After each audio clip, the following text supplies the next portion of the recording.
रविवारी सुपर्णा आपल्या घरी गेली. मम्मी आणि डॅडी हॉलमध्येच होते. कदाचित ते तिचीच वाट बघत असावेत. दरवाजा सुभद्रानंच उघडला होता.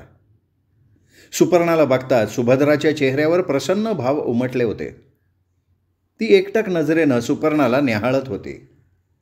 अगं, एवढं काय बघते सुभद्रा? अहो, तुम्हालाच बघते की बेबीताई. अहो, आठवडाभरात तुम्ही किती बदलून गेले. बदलून गेली आहे? काय बदल झाला आहे माझ्यात? अहो, तुम्ही आहे ना, तुम्ही पहिल्यापेक्षा बी लय सुंदर दिसायला लागले. सुभद्रा आपले स्वच्छ दात दाखवत हसली. चल ग. सुपर्णानं प्रेमानं तिच्या दंडावर चापट मारली. सुभद्राबरोबर सुपर्णा हॉलमध्ये आली.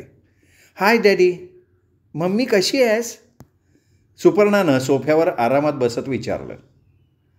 ती खरोखर खूप आनंदात होती. फक्त सगुणशी लग्न करण्याचा आपला निर्णय डॅडींना कसा सांगावा याचा ती विचार करत होती. डॅडी नाही म्हणणार नाहीत याची तिला खात्री होती. तरीही मी ठीक आहे. तू कशी आहेस सुपी? मम्मीने तिला विचारलं. एकदम मस्त आहे मी. बघ, तुझ्यासमोर तर आहे. आपले खांदे उचलत दोन्ही हात पसरत सुपर्णा म्हणाली. सुपी, तू आनंदात आहेस ना बेटा? डॅडींनी विचारलं. पण हे विचारताना डॅडींचा स्वर एवढा गंभीर का? पण सुपर्णानं त्यावर अधिक विचार केला नाही. डॅडींचा स्वभाव मुळातच गंभीर आहे याची तिला कल्पना होती. हो डॅडी, मी आनंदात आहे. एखादी वाईट बातमी ऐकायची तुझ्या मनाची तयारी आहे? डॅडी त्याच गंभीर स्वरात म्हणाले. वाईट बातमी? कसली वाईट बातमी आहे डॅडी? सुपर्णानं काहीसं बुचकळ्यात पडत विचारलं. डॅडी क्षणभर थांबले. मग काहीशा संथ स्वरात त्यांनी बोलायला सुरुवात केली. Diamond security agency. Diamond security agency? अहो, या सिक्युरिटीचे 2 गार्ड आमच्या कंपनीत आहेत. त्याचं काय डॅडी? डॅडींचं बोलणं मध्येच तोडत सुपर्णा म्हणाली. सुपी, या सिक्युरिटी एजन्सीकडे मी सगुणची व्यक्तिगत माहिती गोळा करायचं काम सोपवलेलं होतं. डॅडी? सुपर्णा तीव्र स्वरात म्हणाली. पहिल्यांदा माझं बोलणं ऐकून घे सुपी. मग तुला काय बोलायचं आहे ते तू बोलू शकतेस. डॅडी आता विलक्षण गंभीर स्वरात म्हणाले. तर या सिक्युरिटी एजन्सीकडे मी सगुणची माहिती गोळा करायचं काम सोपवलेलं होतं. कालच त्यांचा रिपोर्ट माझ्याकडे आला आहे. तुझ्या मम्मीनंही तो वाचला आहे. मला वाटतं तू सुद्धा तो वाचावास. तेवढ्यात सुभद्रा चहाचा ट्रे घेऊन आली म्हणून डॅडी गप्प झाले. हॉलमधलं वातावरण तंग आहे याची सुभद्राला कल्पना आली. ट्रे टिपॉयवर ठेवून ती लगेच किचनमध्ये निघूनही गेली. ती निघून जातात सुपर्णा गंभीरपणे म्हणाली. तो रिपोर्ट वाचून मी काय करणार डॅडी? तुम्हीच सांगा त्या रिपोर्टमध्ये काय आहे. ठीक आहे. मम्मीनं चहा बनवला. 1 मग डॅडींच्या हातात आणि 1 मग सुपर्णाच्या हातात दिला. सुपी, डॅडी त्याच गंभीर स्वरात म्हणाले. सगळ्यात पहिली गोष्ट म्हणजे सगुण विवाहित आहे. एका मुलीचा बाप आहे तो. सुपर्णाच्या हातातला मग सुटला, खाली पडला. त्यातला चहा सर्वत्र पसरला. सुपर्णाला हा धक्का अनपेक्षित होता. तिचे डोळे विस्फारलेले होते. सर्वांगाला सूक्ष्म कंप सुटला होता. पण सुपर्णाची अवस्था लक्षात येऊ नये डॅडी थांबले नाहीत. त्याला त्याच्या आंटीकडनं जे 10,000 रुपये मिळाले होते ते त्यांनी सगळे खर्च करून टाकलेत. त्याशिवाय बास डॅडी, जेवढं सांगितलं तेवढं पुरेसं आहे. असं म्हणत सुपर्णा उठून उभी राहिली. मी चलती आहे डॅडी. सुपर्णानं स्वतःवर कमालीचा कंट्रोल ठेवला होता. पण तिच्या त्या साध्या बोलण्यातही एक प्रकारची कटुता होती. डॅडींच्या नाही पण मम्मीच्या ती नेमकी लक्षात आली. सुपी, अगं जेवून जा. नाही मम्मी, मी परत येईन. असं म्हणत सुपर्णा डॅडी मम्मींचा निरोपही न घेता हॉलमधनं बाहेर पडली. खाली उतरून बिल्डिंग बाहेरच्या रस्त्यावर आली. एखाद्या रिकाम्या टॅक्सीची वाट बघत थांबली. आणि त्याच वेळी तिला पुन्हा त्या अदृश्य नजरेची जाणीव झाली. पण यावेळी सुपर्णानं तिच्याकडे फारसं लक्ष नाही दिलं. समोरनं येणाऱ्या एका रिकाम्या टॅक्सीला सुपर्णानं हात दाखवला. सुपर्णा सगुणच्या खोलीवर आली तेव्हा सकाळचे 11:30-12 वाजायला आले होते. ती दिवसभर डॅडी मम्मीकडे राहणार म्हणून सगुण लवकर परत यायची चिन्ह नव्हती. आपण आता काय करावं हे तिला सुचत नव्हतं. तिच्या कानात सतत डॅडींचं बोलणं घुमत होतं की सगुण विवाहित आहे, एका मुलीचा बाप आहे. काहीशा बेचैन अवस्थेत ती कॉटवर पडली होती. मनात विचार येत होते, आपल्या नशिबात सुखाचे आनंदाचे क्षण फार थोडे आहेत. सुख मिळालं असं वाटत असताना एखाद्या वाळूच्या कणासारखे ते आपल्या हातातून निसटून जात आहे. दैव आपल्याशी अशी क्रूर थट्टा का करतंय?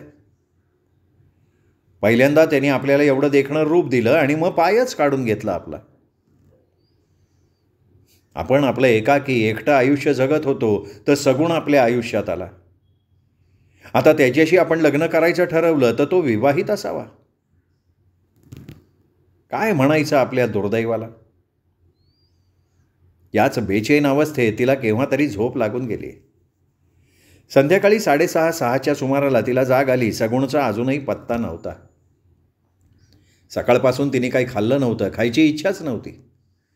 उठून तिने वॉश घेतला, चहा बनवला. चहा पिता पिता तिने मनाशी निश्चय केला, या बाबतीत सगुणशीच स्पष्टपणे बोलायचं. खरं खोटं त्याच्या तोंडूनच वदवून घ्यायचं. सत्य समजावून घेतल्यावर सुद्धा आपल्यातल्या कमकुवतपणाचं प्रदर्शन त्याच्यापुढे करायचं नाही. चहा पिऊन सुपर्णा पुन्हा कॉटवर आडवी झाली. तिने आता स्वतःला बरंच सावरलेलं होतं. सुपर्णाचं हे वैशिष्ट्यच होतं. एखादा निर्णय घेईपर्यंत तिची अवस्था दोलायमान असायची, पण एकदा निर्णय घेतल्यावर तिची ती अवस्था संपायची. विलक्षण समर्थपणे ती मग येणाऱ्या प्रसंगाला तोंड द्यायला तयार व्हायची. मोठ्यातली मोठी अप्रिय घटनासुद्धा पचवायचं सामर्थ्य तिच्यात आलेलं असायचं. म्हणूनच आता विलक्षण शांतपणे ती कॉटवर पडली होती. 9:30च्या सुमाराला सगुण आला. केव्हा आली सुपी? कपडे बदलत त्यांनी विचारलं. बराच वेळ झाला, सुपर्णा शांतपणे म्हणाली. काय म्हणताय तुझे मम्मी डॅडी? लुंगी गुंडाळून तिचे शेजारी कॉटवर बैठक मारत सगुणनं विचारलं. त्याच्या प्रश्नाला उत्तर न देता सुपर्णानं सरळ मुद्द्याला हात घालत विचारलं.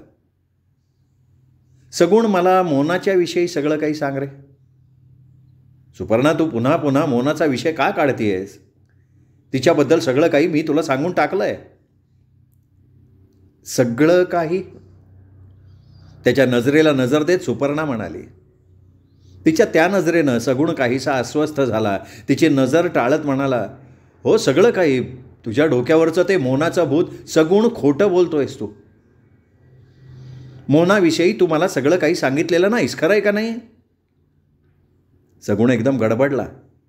त्याच्या चेहऱ्यावर चोरटेपणाचे भाव आले. तरीही उसना आव आणत तो म्हणाला, तुला काय म्हणायचे? काय खोटं बोललो ग मी? हेच, मोनाशी तू लग्न केलंयस, ती तुझी पत्नी आहे, तुझ्यापासून तिला एक मुलगी झाली आहे, खरं आहे का नाही? सगुणचा चेहरा एकदम पांढरा फटक पडला. त्याचा चेहरा अपराधी झाला आणि खाली मान घालत तो दबक्या स्वरात म्हणाला, हो खरं आहे, पण तुला कसं? तुला माझ्याशी एवढं खोटं बोलायची काय आवश्यकता होती सगुण? त्याच्या बोलण्याकडे दुर्लक्ष करत सुपर्णानं विचारलं. ती विलक्षण शांतपणे बोलत होती आणि तिच्या याच शांतपणाची त्याला एकाएकी भीती वाटायला लागली होती. तिने आकांडतांडव केलं असतं, ती संतापली असती, त्याला वाटेल तशी बोलली असती, तरी त्याला त्याचं काही वाटलं नसतं. I am sorry soupy. नाही सगुण, नुसतं सॉरी म्हणून नाही चालणार. मला त्यामागचं कारण समजायला हवं. सुपर्णाचा स्वर शांत होता, पण त्यात एक प्रकारचा हुकमीपणा होता, जाब विचारल्याचा भाव होता. सगुण क्षणभर गप्प बसला. मग काहीशा विषण्ण आवाजात म्हणाला, सुपी, आयुष्यात मी बरंच काही गमावलं आहे ग. आता तेवढी ताकद माझ्यात नाही राहिलेली. हे गमावण्याचं दुःख ना फार मोठं असतं, म्हणून मी तुझ्याशी खोटं बोललो होतो. इच्छा नसतानाही मला तुझ्याशी खोटं बोलावं लागलं होतं, कारण मला तुला गमवायचं नव्हतं ग. फक्त हे एकमेव कारण होतं सुपी, मला तुला गमवायचं नव्हतं म्हणून मोनाशी झालेल्या लग्नाची गोष्ट मी तुझ्यापासून लपवून ठेवली होती. तसंही मोनाशी लग्न करण्यात मी एक प्रकारची चूकच केली होती. आम्ही शरीरानं कदाचित जवळ आलो असू, पण मनानं कधीच एकत्र येऊ नाही शकलो आम्ही. का? यावेळी सुपर्णाच्या आवाजात काहीसा कंप होता, सौम्यपणा होता. कारण अगं मोनाचं आणि माझं वेगवेगळं जग आहे. तिची विचार करण्याची पद्धत, एखाद्या गोष्टीकडे बघण्याचा दृष्टिकोन हा निव्वळ व्यावहारिक होता. त्यात भावभावनेला, एकमेकांना सांभाळून घेण्याला, इच्छा एकरूपतेला कसलंही स्थान नव्हतं. मोनाशी लग्न हा निव्वळ एक अपघात होता सुपी, भावनेच्या भरात झालेला. त्याशिवाय त्या लग्नाला कसलाही बेस नव्हता, कसली किंमत नव्हती. हे सगळं तू अगदी पहिल्यांदा स्पष्ट केलं असतं तरी काही फरक पडला नसता सगुण. ती माझी चूक झाली सुपी.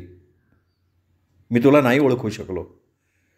वाटलं हे सगळं समजलं तर तू माझ्यापासून लांब जाशील. सगुणनं सुपर्णाचा हात आपल्या हातात घेतला. मग काहीशा व्याकुळलेल्या नजरेनं तिच्याकडे बघत म्हणाला, फक्त याच भीतीनं मी तुझ्याशी खोटं बोललो सुपी. सगुण? सुपर्णा म्हणाली आणि झटक्यात त्याच्या मिठीत शिरून त्याच्या छातीवर डोकं टेकवत ती हुंदके द्यायला लागली. सगुणवरचं तिचं प्रेम अचानक उचंबळून आलं होतं. एवढा वेळ चेहऱ्यावर धारण केलेला शांतपणाचा मुखवटा गळून पडला होता. सगुण तिच्या केसांवरनं हलकेच हात फिरवत होता. सुपर्णानं पोटभर रडून घेतलं. तिच्या मनात आता कसलीही शंका नव्हती. सगुणविषयी कसलंही किलमिश नव्हतं. तिच्या मनात उठलेलं वादळ आता शांत झालं होतं. फक्त एकच रुखरुख होती, सगुणशी ती लग्न करू शकत नव्हती. निदान मोनापासून त्याला घटस्फोट मिळेपर्यंत तरी ती सगुणशी लग्न करू शकणार नव्हती. पण लग्न हे आता तिच्या दृष्टीनं दुय्यम बाब झाली होती. सगुणला ती हवी होती, तिला सगुण हवा होता, बास. मोनापासून त्याला घटस्फोट मिळेपर्यंत थांबायची तिची तयारी होती. पती पत्नी 3 वर्ष एकमेकांपासून दूर राहिल्यानंतर आपोआप घटस्फोट मिळू शकतो याची तिला कल्पना होती आणि 3 वर्षातलं ऑलरेडी 1 वर्ष गेलेलं होतं. सुपर्णा उठली. मोरीत जाऊन तिने चेहऱ्यावर थंड पाण्याचे हपके मारले. चेहरा पुसत बाहेर आली आणि म्हणाली, चल सगुण, आपण जेवायला जाऊ. अगं मी जेवून आलो. तू जेवली नाही आहेस? मला वाटलं तू तुझ्या घरनं जेवून येशील म्हणून मी सकाळपासनं काही खाल्लेलं नाही आहे सगुण. ओ माय गॉड, म्हणजे सकाळपासनं तू उपाशी आहेस? सुपर्णानं फक्त मान डोलावली. चल मग चल. सगुणनं उठून झटपट कपडे बदलले. रात्रीचे 10:30 वाजून गेले होते. जवळच्या एका छोट्याशा हॉटेलात ते जेवून परत आले. कपडे बदलताना सगुण म्हणाला, सुपी, उद्या मी दाऊदचं काही सामान घेऊन दिल्लीला जातोय संध्याकाळच्या फ्लाईटनं. चोरीचा माल घेऊन? हो, एका पार्टीला काही हिरे पोचवायचे. सगुण, मला हे काम अजिबात पसंत नाही. हा गुन्हा आहे. बरोबर आहे, हा गुन्हा आहे, पण मला तो करायलाच पाहिजे सुपी. मला माझी स्वतःची एक आर्ट गॅलरी हवी आहे. तुला नाही का वाटत आपली एखादी आर्ट गॅलरी असावी, छोटासा पण देखणा फ्लॅट असावा आणि त्या फ्लॅटमध्ये फक्त तू आणि मी असावं? वाटतं ना, मला वाटतं, पण तरीसुद्धा तुझं हे काम मला पसंत नाही. सुपी, एक गोष्ट लक्षात घे. अगं हा जरी गुन्हा असला तरी मी कोणाचा खून करत नाही, मी कोणा गरीबाला लुटत नाही. दाऊद कोणा गरीबाचा माल खरेदी करत नाही. अगं गरीबाकडे कुठले आलेत हिरे जड जवाहीर? पण अरे सगुण, नाही ना सुपी. हे बघ सुपी, मी आता फार पुढे गेलो आहे. तिथून माघारी फिरणं मला शक्य नाही. आणि जेव्हापासनं तू माझ्या आयुष्यात आली आहेस तेव्हापासनं तर लवकरात लवकर माझी महत्त्वाकांक्षा पूर्ण करण्याच्या मागे लागलो आहे मी. अरे पण सगुण, शेवटी गुन्हा हा गुन्हाच. मग तो 1 रुपयाचा असो की लाख रुपयांचा. सुपी, तुझं माझ्यावर प्रेम आहे ना? आहे ना. मोनाबरोबर तुझं लग्न झालं आहे हे समजल्यावर सुद्धा माझं तुझ्यावरचं प्रेम कमी झालेलं नाही आहे. मला राग आला होता तो फक्त तुझ्या खोटं बोलण्याचा. माहिती आहे मला ते, म्हणून तर दिल्लीला जायच्या मागचं खरं कारण मी तुला सांगितलं ना. पण सगुण आपण दुसरा कसला तरी व्यवसाय केला तर? नाही सुपी, मी दुसरं काही करू शकणार नाही. माझी महत्त्वाकांक्षा पूर्ण करण्यासाठी लागणारा पैसा मला दुसरा कुठल्याही व्यवसायातनं मिळणार नाही. सुपी, मी तुझ्याशी खोटं बोलल्याबद्दल तुझी क्षमा मागितली आहे, पण तुझी इच्छा असेल तर तू अजूनही मला सोडून जाऊ शकतेस. नाही सगुण, तशी कल्पनाही मी नाही करू शकत.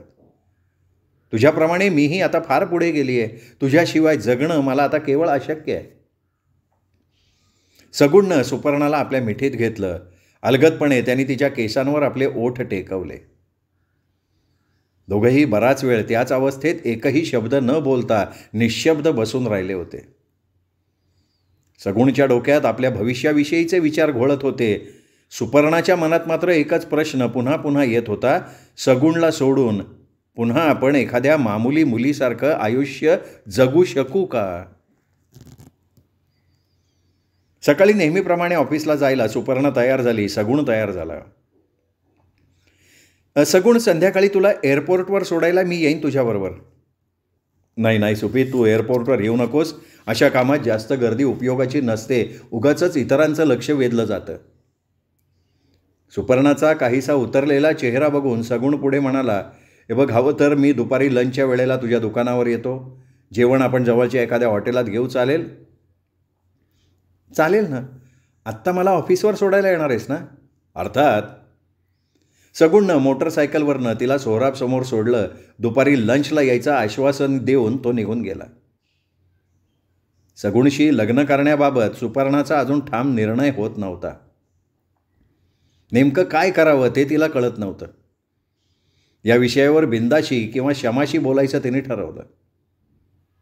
शेवटी याबाबत शमाशी बोलणं अधिक योग्य होईल असं तिला वाटलं. दिवसभर हेच विचार तिच्या डोक्यात घोळत असल्यामुळे कामाकडेही तिचं फारसं लक्ष नव्हतं. इकडच्या फायली तिकडे करण्यात तिने लंचपर्यंतचा वेळ काढला. सुपर्णाची ही बेचैन अवस्था बिंदाच्या लक्षात आली. सुपर्णा, आज तू काहीशी बेचैन दिसतेस. काय भानगड काय आहे? छे ग, तसं काही नाही आहे. सुपर्णा चेहऱ्यावरचे भाव लपवण्याचा प्रयत्न करत म्हणाली. सगुणबरोबर तुझं कसं काय चाललंय? बिंदानं पुन्हा तिला छेडायचा प्रयत्न केला. ठीक चाललंय. सगुण आर्टिस्ट आहे आणि मुख्य म्हणजे मला तो पसंत आहे. अगं मग लग्न करून मोकळी हो ना. प्रेमात जास्त घोळ घालणं चांगलं नाही. हो ग, तोच विचार करतीये. सगुण विवाहित आहे ही गोष्ट बिंदापासून लपवून ठेवत सुपर्णा म्हणाली, आज तो लंचला इथे येणार आहे. ए बिंदा, तू चल की आमच्याबरोबर लंच घ्यायला. नको ग बाई, तुम्हा दोघांमध्ये कबाब में हड्डी बनायची माझी इच्छा नाही. अगं चल, यात हड्डी बांधण्याचा प्रश्न येतोय कुठे? तुला आमच्याबरोबर यायला हवं, माझी इच्छा आहे. सगुणशी एकदा तुझी भेट व्हायला पाहिजे. ठीक आहे ना, तू म्हणत असशील तर मी येईन. शेवटी बिंदानं यायचं मान्य केलं. दुपारी 1च्या सुमाराला बिंदा आणि सुपर्णा बाहेर पडल्या. समोरच्या फुटपाथवर सगुण त्यांची वाट बघत थांबला होता. बघ सुपर्णा, बिचारा तुझी वाट बघत उन्हात तापत उभा राहिलाय. बिंदानं काहीसं मिश्किल हसून सुपर्णाची चेष्टा केली. बिंदाच्या बोलण्यावर सुपर्णा हसली. मनोमन थोडीशी सुखावलेली होती ती. रस्ता ओलांडून दोघेही सगुणजवळ आल्या. सगुण ही माझी मैत्रीण, आम्ही दोघे एकत्र काम करतो, आणि बिंदा हा सगुण माझा मित्र. सुपर्णानं दोघांची ओळख करून दिली. बिंदाशी आपली यापूर्वी ओळख झाली आहे याची सगुणनं सुपर्णाला कल्पनासुद्धा येऊ दिली नाही. आपली पहिल्यांदा ओळख होती असं दाखवत त्यांनी बिंदाला हॅलो केलं. बिंदानंही आपण सगुणला पहिल्यांदाच भेटतोय असं दाखवत हॅलो केलं. तिघेही जवळच्या रेस्टॉरंटमध्ये शिरले. जेवता जेवता सगुण सुपर्णाला म्हणाला, सुपी, माझं दिल्लीला जाणं कॅन्सल झालं आहे. दाऊद स्वतःच जातोय. काय सांगतोयस? सुपर्णाच्या चेहऱ्यावर सुटकेचा आणि आनंदाचा भाव होता. साहजिक होतं ते. सगुणनं हे असलं काम करू नये असं तिला मनापासून वाटत होतं. हो. सगुण हुंकारला आणि अचानक त्यांनी विचारलं, सुपी, तू 10-1 दिवसांची सुट्टी घेऊ शकशील का गं? हो, सुट्टी मिळू शकेल की, पण एवढ्या दिवस सुट्टी घेऊन करणार काय मी? सगुणकडे काहीशा आश्चर्यानं बघत सुपर्णा म्हणाली, तुझ्या सुट्टीचा सदुपयोग करायची जबाबदारी माझी. काय सुपी, मला या मुंबईच्या धकाधकीच्या जीवनाचा आलाय कंटाळा. काही दिवस या गर्दी गोंगाटापासून दूर लांब एखाद्या निसर्गरम्य ठिकाणी जाऊन निवांतपणे काही पेंटिंग्स बनवायचं माझ्या मनात आहे. आणि त्यावेळी तू माझ्याबरोबर असावीस अशी माझी इच्छा आहे. तू बरोबर असलीस ना तर मला आणखीन प्रोत्साहन मिळेल. वंडरफुल आयडिया आहे. सुपर्णा काही बोलायच्या आत बिंदा पटकन म्हणाली, सुपी तू खरंच सुट्टी घे. एवढ्या दिवसात तू कधी मोठी सुट्टी घेतलेलीच नाही आहेस. जा मस्त एन्जॉय कर. मग बिंदा सगुणकडे बघत म्हणाली, सगुण साहेब तुम्ही खरोखर हिला काही दिवसांसाठी सोहराबच्या त्या तळघरातनं बाहेर काढा. सगुणनं सुपर्णाकडे बघितलं, पण बिंदाच्या या बोलण्यावर सुपर्णानं कसलीही प्रतिक्रिया व्यक्त केली नाही. बिंदाच म्हणाली, सुपी आणखीन विचार वगैरे करण्यात वेळ घालवू नकोस. हवं तर तुझ्या सुट्टीबाबत मी सोहराब अंकलशी बोलते. सुट्टीची नाही ग मला काळजी. सोहराब अंकल कितीतरी वेळा मला सुट्टी घे म्हणतात. मग झालं की. लंच उरकल्यावर सगुणनं बिल दिलं. खरं तर सुपर्णा बिल देणार होती. सगुणची आर्थिक परिस्थिती तिला माहिती होती, पण बिंदासमोर तसं काही करून सगुणला कमीपणा द्यायला नको म्हणून ती गप्प राहिली. रेस्टॉरंटमधनं बाहेर पडून ते सोहराब अँड सन्सच्या गेटजवळ आले. सगुणचा निरोप घेताना सुपर्णा म्हणाली, सगुण संध्याकाळी ऑफिस सुटल्यावर मी शमाकडे जाणार आहे. तू मला न्यायला येणार असशील तर शमाच्या फ्लॅटवर ये. चालेल ठीक आहे, मी 8-8:30 येतो. तू सोमवारपासून सुट्टी घे. चालेल ना? हो. सुपर्णा फक्त हो म्हणाली. ऑफिसमध्ये आल्यावर बिंदानं पुन्हा सुपर्णाला आग्रह केला, अगं मला थोडाफार विचार तर करू दे ना बिंदा. यात कसला विचार करायचा आहे? एवढं म्हणतोय सगुण तर जायला काय हरकत आहे? तुला काही त्याची भीती वगैरे नाही ना वाटत? छे ग, भीती कसली आहे? आत्ता मी त्याच्याबरोबर एका घरात नाही का राहत. माझा सगुणवर आणि त्याहीपेक्षा स्वतःवर जास्त विश्वास आहे. अगं मग कसली अडचण आहे? हे बघ, तू स्वतः अर्ज देणार नसशील तर मी देते. ठीक आहे बाई, मी सगुणबरोबर जायला तयार आहे. शेवटी सुपर्णा म्हणाली. लगेच बिंदानं सुपर्णाचा सुट्टीचा अर्ज टाईप केला. सुपर्णानं त्याच्यावर सही केली. मग स्वतः बिंदा सुपर्णाचा अर्ज घेऊन सोहराब शेठकडे गेली. सुपर्णाचा सुट्टीचा अर्ज बघून सोहराब शेठला आनंद झाला, आश्चर्य वाटलं. अरे वा, हे नवल कसं काय घडलं बिंदा बेटी? या कामसू पोरीला 10 दिवसांची सुट्टी घ्यायचं कसं काय सुचलं बुवा? अंकल, आपली सुपी आता सर्वसाधारण बालिका नाही राहिली. ती आता पूर्ण युवती झाली आहे. आपल्या बॉयफ्रेंडबरोबर ती कुठल्या तरी हिल स्टेशनला जाणार आहे. मी तिला जबरदस्तीनं तयार केली अंकल. सोहराब सेठ स्वतः उठले, सुपर्णाच्या खोलीत आले आणि म्हणाले, सुपर्णा बेटी तू रजेवर जातेस हे बघून मला फार आनंद झाला आहे. तुझा तो आर्टिस्ट मित्र तुझ्याबरोबर जातो आहे ना? जा आणि जाताना कॅशियरकडून एंटरटेनमेंट अलाउन्समधनं 1000 रुपये घेऊन जा. तशी सूचना मी त्याला देतो. अंकल, पैसे आहेत माझ्याकडे. अरे मी कुठे म्हणालो आमच्या पोरीकडे पैसे नाही आहेत म्हणून. तू पहिल्यांदा जातेस सुट्टीवर, माझ्यातर्फे ही तुला अल्पशी भेट. मस्त एन्जॉय करून ये. आल्यावर भरपूर काम करायचं आहे, तेव्हा मस्त फ्रेश होऊन ये. काय? सोहराब सेठचं आपल्यावरचं प्रेम बघून सुपर्णाला मनातनं खूप बरं वाटलं. बिंदाई खुश झाली. संध्याकाळी ऑफिस सुटल्यावर ती सरळ शमाकडे गेली. रमाकांतही तिच्या अगोदर नुकताच आला होता. इकडचं तिकडचं बोलणं झाल्यावर सुपर्णा शमाला म्हणाली, शमा मी लग्न करायचं ठरवलं आहे. शमाचा चेहरा अत्यानंदानं उजळला. काहीशा अधीर्या स्वरात ती म्हणाली, सगुणशी ना? तुझी निवड मला आवडली आहे. कधी करतेयस लग्न? तू माझं बोलणं पूर्णपणे ऐकून घेतलं नाही आहेस शमा. म्हणजे सगुणशिवाय दुसरा कोणी आहे का? सुपर्णाला क्षणभर शमाचा भयानक राग आला. ही बाई पूर्ण ऐकून घ्यायच्या आत निष्कर्षसुद्धा काढायला लागते. नाही ग, मी सगुणशीच लग्न करायचं ठरवलं आहे, पण माझ्यापुढे एक मोठी समस्या आहे. सगुण विवाहित आहे, त्याला एक मुलगीसुद्धा आहे. सुपर्णानं अतिशय शांतपणे तिला सांगून टाकलं. शमाचा चेहरा एकदम विस्फारला. ती काय म्हणून किंचाळली. क्षणभर विचित्र नजरेनं सुपर्णाकडे बघत म्हणाली, आणि हे सगळं माहीत असून तू त्याच्याशी लग्न करायचा विचार करतेस? हो, कारण सगुण आपल्या पत्नीपासून वेगळा राहतोय. सगुणचं म्हणणं आहे की ती दोघं एकमेकांना अजिबात मॅच नाही आहेत. मोनापासनं त्याला घटस्फोट हवा आहे. वकील साहेब, मोनापासनं त्याला घटस्फोट मिळू शकेल का हो?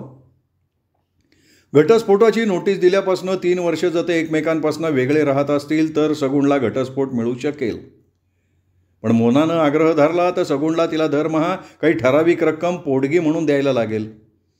पण मोनानं स्वतः घटस्फोट मागितला तर सगुणला लगेच घटस्फोट मिळेल, पोटगीसुद्धा द्यावी लागणार नाही. थोडक्यात या बाबतीत मोनाला जास्त ॲडव्हान्टेज आहे. सुपी, लग्न हा आयुष्यातला सगळ्यात मोठा जुगार असला ना तरी तो जुगार आहे. त्यामुळे तो डोळे झाकून खेळायचा नसतो. सगुणला तू चांगल्या प्रकारे पारखून घेतला आहेस ना? नाही क्षमा, या बाबतीत मी तुझ्यापेक्षा थोडी मागासलेल्या विचारांची आहे.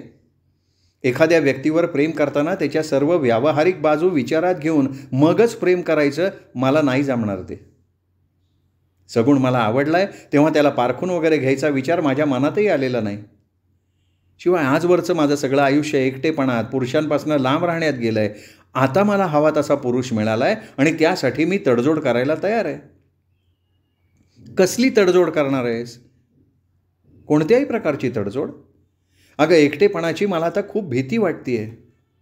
बघ बाई, विचार कर, हा तुझ्या संपूर्ण आयुष्याचा प्रश्न आहे. सगळा विचार केला आहे मी. वकील साहेब, सगुण आत्ता येईल, तुम्ही या विषयावर त्याच्याशी बोलाल? तू निर्णय घेतला असेल तर मी आत्ता यावर काही बोलणार नाही.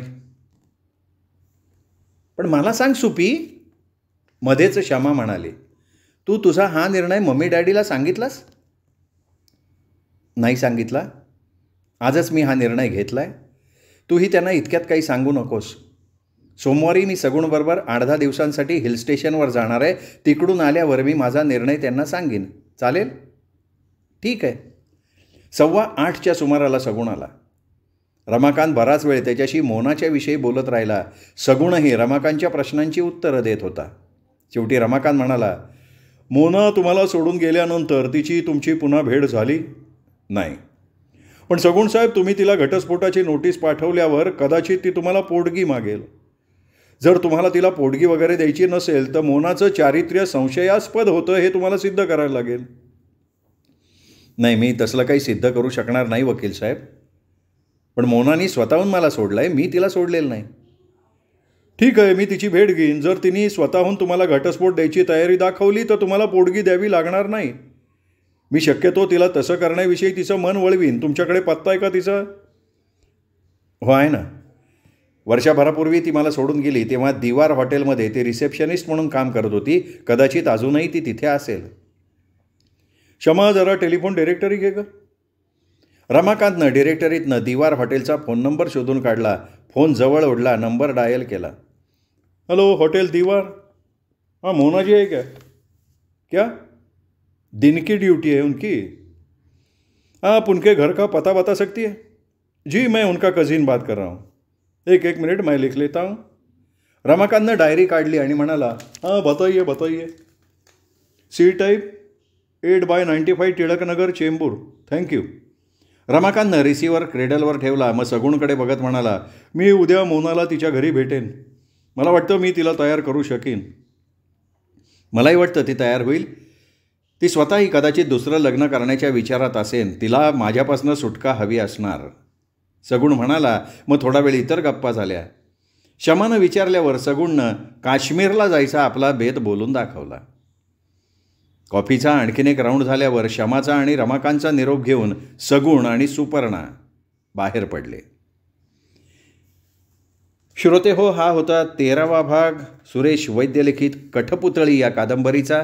14वा भाग उद्या. ऐकत रहा दीपक रेगे कथाकथन चॅनल.